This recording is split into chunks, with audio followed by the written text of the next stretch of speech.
Thank you very much to our Department of Finance Secretary Ralph Recto. With us here, please take your seats. With us here as well is the Speaker of the House of Representatives, Speaker Martin Romualdez, and there are numerous members of the Cabinet as well who are here this afternoon for this rather important occasion. And of course, Mr. Borge Brent for the President of the World Economic Forum, who played host to us when we were in Davos. Distinguished guests, ladies and gentlemen, good afternoon. So at the very beginning, allow me to extend a warm welcome to all of you, our distinguished guests, dear friends and partners in the private sector from around the world. To all those who have come from far and wide to join us in today's Country Roundtable, thank you for expressing your interest in the wellspring of investment opportunities that have sprung up here in the Philippines. Of course, I would be remiss if I do not acknowledge and extend our profound gratitude to our partners at the World Economic Forum for their enduring support and vital role in the Philippines' growth story and ascent to the global stage. As you may recall, it was about a decade ago that we hosted the 23rd World Economic Forum on East Asia here in Manila.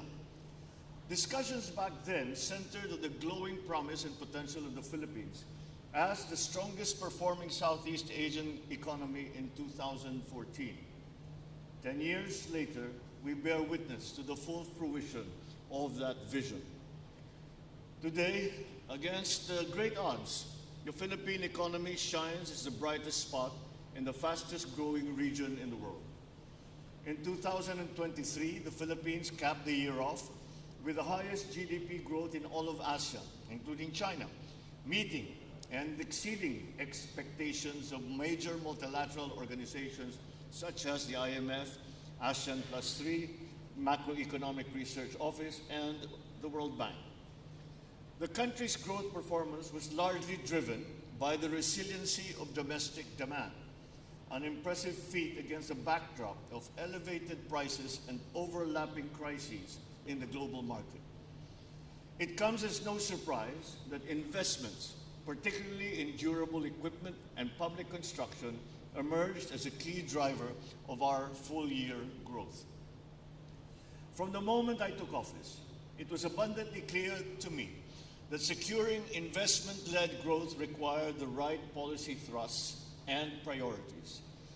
In response, we quickly formulated a vigorous plan for boosting infrastructure development that featured cross-cutting strategies for enhanced efficiency to reduce operational costs and to avoid costly delays.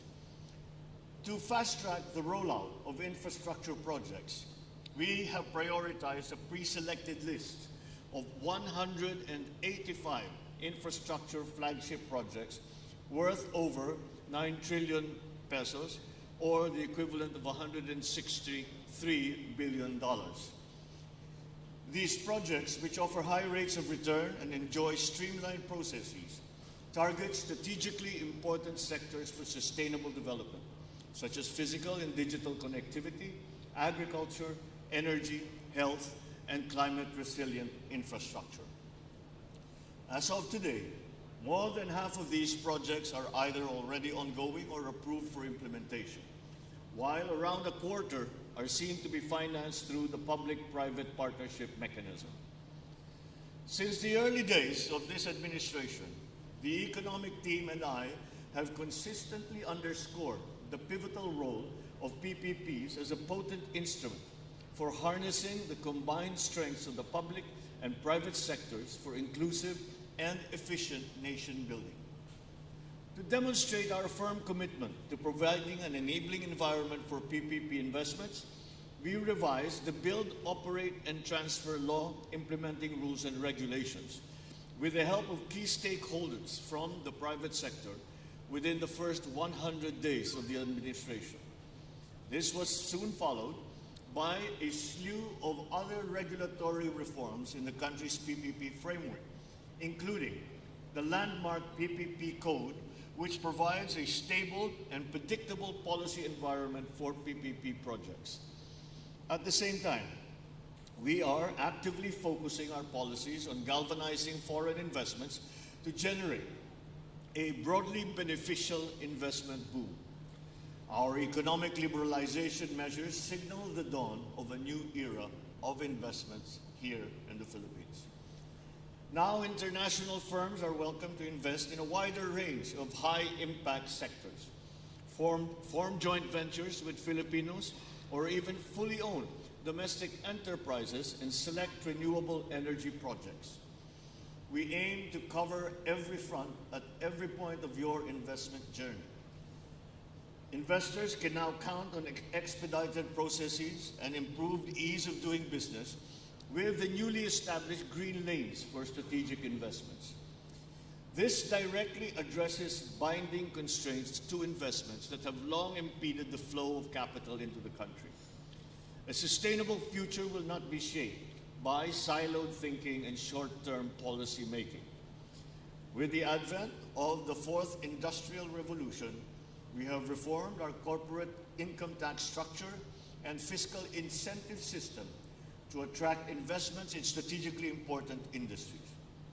The Corporate Recovery and Tax Incentives for Enterprises, or the CREATE Act, positions the Philippines as a strategic hub for high-quality investments by providing longer income tax holidays and additional income tax deductions for highly desirable operations. This includes projects covering research and development and those adopting advanced digital production technologies. We have also established the Philippines' first ever sovereign investment fund to channel capital toward productivity-enhancing sectors.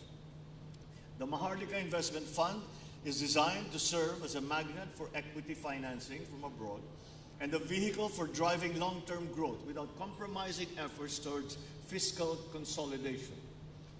Furthermore, we are actively fortifying trade and economic ties across the region to promote inclusive cooperation in a time of geo-economic fragmentation. The Indo-Pacific Economic Framework for Prosperity will establish a high standard commitment that will deepen economic engagement across the region.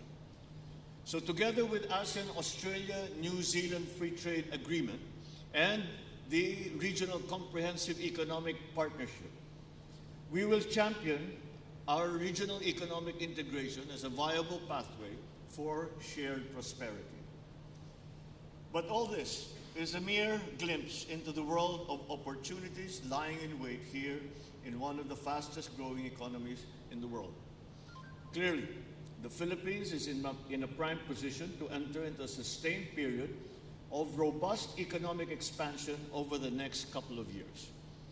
I extend an invitation to our guests and partners here today to join us in this exciting new phase.